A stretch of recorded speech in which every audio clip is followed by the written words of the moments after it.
Hello everyone, and welcome back to the Unsolved Hour.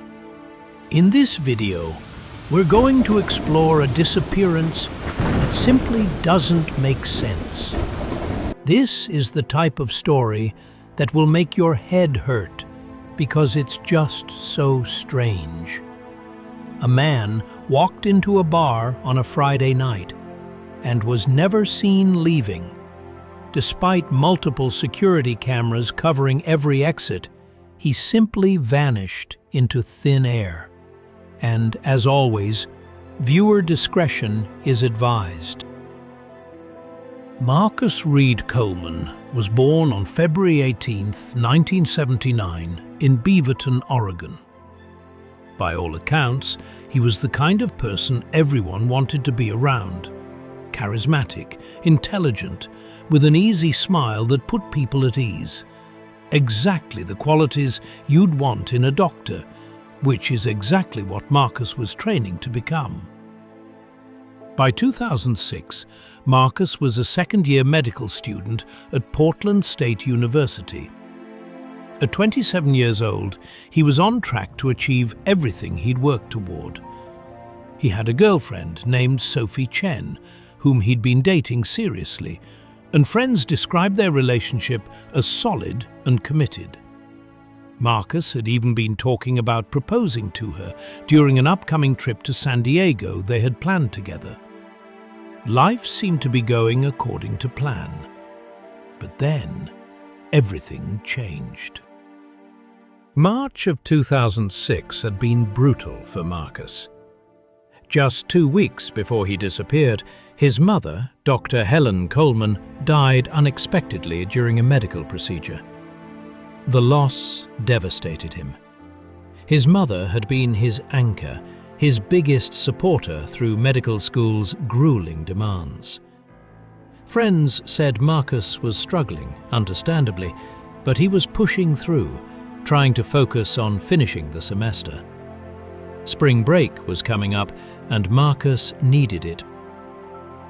The plan was simple: blow off some steam with his friend Derek Patterson before buckling down for finals. And on the night of March 31st, 2006, that's exactly what they set out to do. Around 9 p.m., Marcus and Derek started their night at a bar called The River's Edge in Portland's Pearl District. They had a few drinks, talked, tried to decompress. Marcus seemed to be in decent spirits, considering everything he'd been through. At around 10 p.m., they decided to move to another spot, a bar called the Cascade Lounge. Now, the Cascade is important to understand. The Cascade Lounge was located on the second floor of a building near the Portland State campus. The bar had exactly one public entrance, a single door at the top of an escalator. You couldn't get in or out without passing through that doorway. There was a back area that led to a construction zone, but it was supposedly locked and inaccessible to patrons. The bar also had security cameras. One was positioned directly at the entrance, capturing everyone who came and went. This detail would later become the most maddening aspect of the entire case. Marcus and Derek entered the Cascade around 10 p.m. The camera shows Marcus clearly. He's wearing a dark blue Portland Trail Blazers hoodie, jeans and white sneakers. He looks relaxed, normal. They grab drinks and start mingling. At some point during the night, another friend named Amy Rodriguez joined them. The three of them moved through the crowded bar together. It was a Friday night before spring break. The place was packed with students ready to celebrate. The hours passed. Drinks flowed. Music played. It was, by all accounts, a completely normal night out. Until it wasn't. Around 1:15 in the morning, the security footage shows Marcus talking to two young women near the entrance of the bar. He's chatting, seemingly friendly and animated. Derek had apparently stepped outside briefly to make a phone call to his girlfriend. The footage shows Marcus saying goodbye to the two women, then turning back toward the bar. He takes a few steps back inside, moving out of the camera's view. And that's it. That's the last time anyone definitively saw Marcus Coleman. Here's where things start to get weird. Derek waited outside for Marcus to come back down. They'd talked about heading to another bar, or maybe calling it a night. Minutes passed. Then more minutes. Derek tried calling Marcus's cell phone. No answer. He waited at the bottom of the escalator, figuring Marcus must have gotten caught up talking to someone, or maybe went to the bathroom. But Marcus never came down. When the bar closed at 2 a.m., Derek watched as every single patron filed out through that one entrance. The camera captured all of them. Marcus wasn't among them. Derek even went back up and checked with the staff as they were cleaning up. Nobody had seen Marcus. His friend searched the bathrooms, checked the outdoor patio area. Nothing. At first, Derek wasn't too concerned. Maybe Marcus had met someone and left through some side route he didn't know about. Maybe he'd gotten too drunk and found somewhere to sleep it off. It was annoying, but not yet alarming. But when Marcus didn't show up the next day, didn't answer his phone, and didn't respond to messages, Derek knew something was wrong. By April 2nd, Marcus's father, Robert Coleman, reported him missing to the Portland Police Bureau. The investigation that followed was extensive.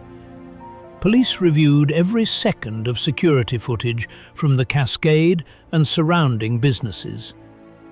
They confirmed what Derek already knew. The camera showed Marcus walking back into the bar at 1:15 a.m., but never showed him leaving. Think about that for a moment. One entrance, one exit. Cameras recording everything. Marcus walked in. He never walked out. Investigators interviewed the two women Marcus had been talking to.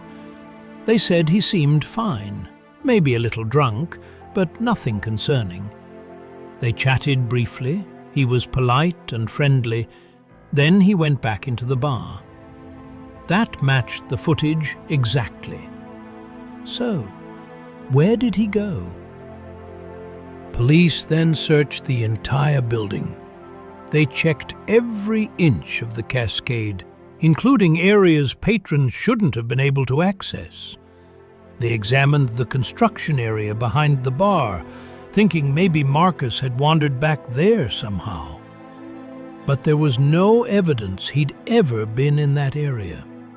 And besides, the exits from there would have led him out onto the street, where other cameras should have caught him. They brought in cadaver dogs.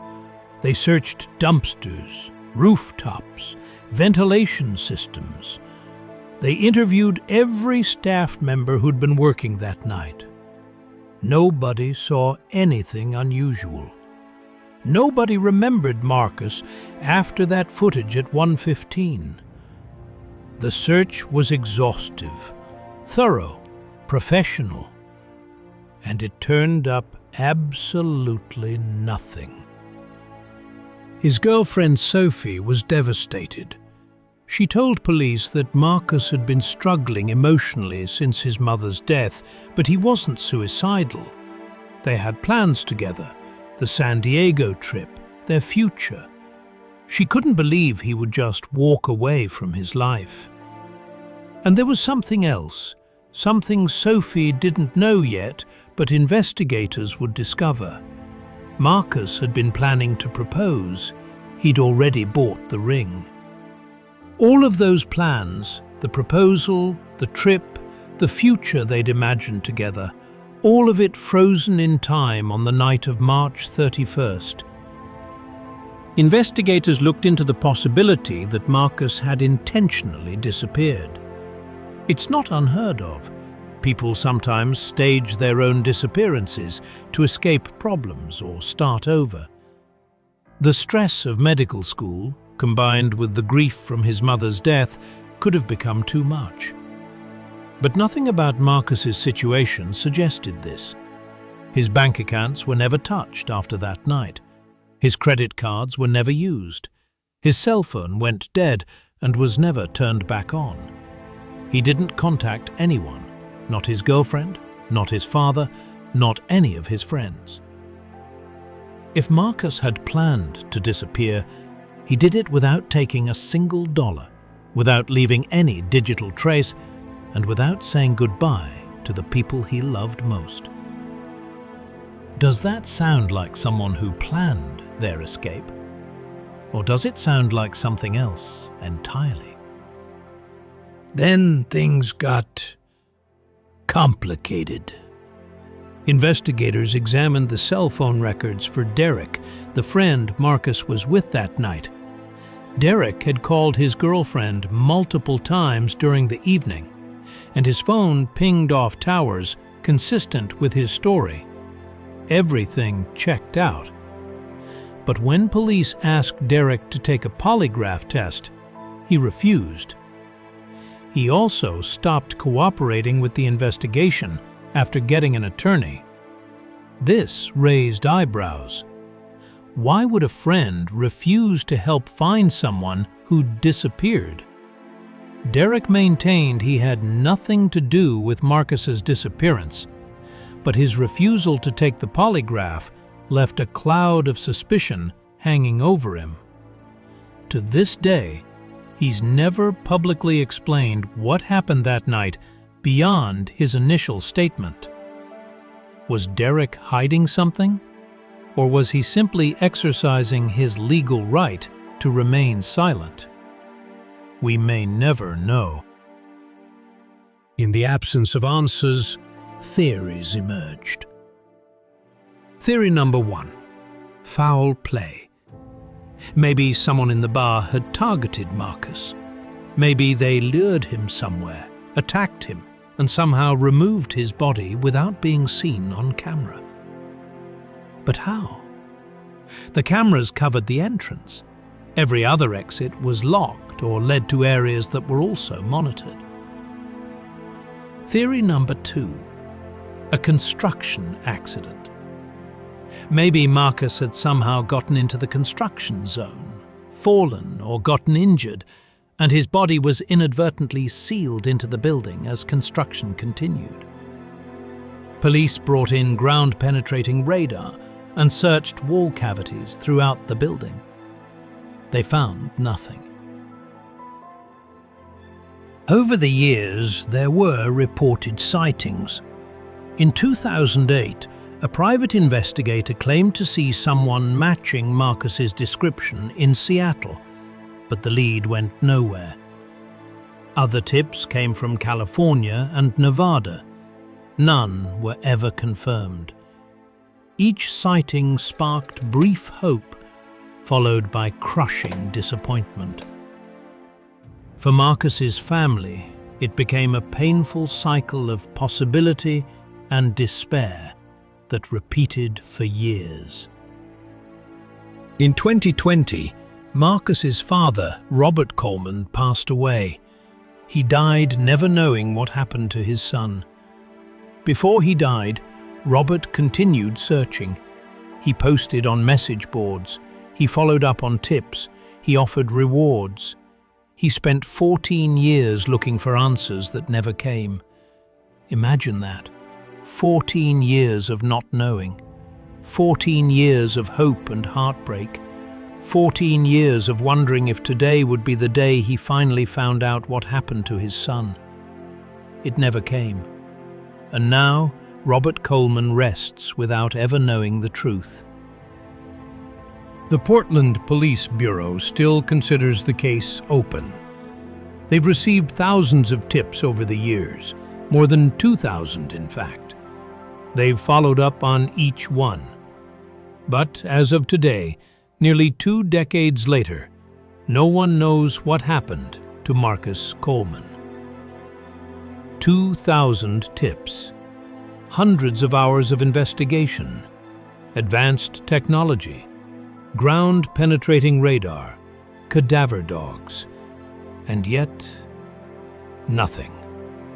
0 confirmed leads. The case remains as mysterious today as it was on that morning of April 1st, 2006, when Marcus's father realized his son was missing. The most haunting part?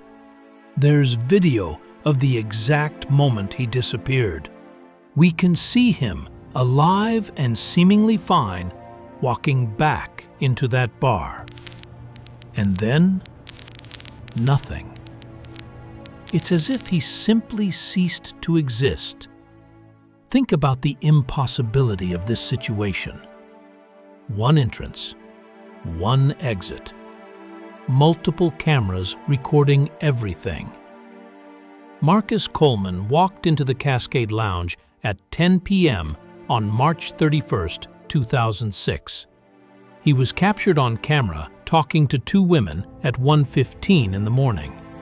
He turned around, walked back into the bar, and was never seen again. If you made it this far, thank you for watching. This documentary is based on a true story. However, certain names, locations, and identifying details have been altered to protect the individuals involved. Thank you for watching, and I'll see you in the next one. Make sure to subscribe for more intriguing stories like this.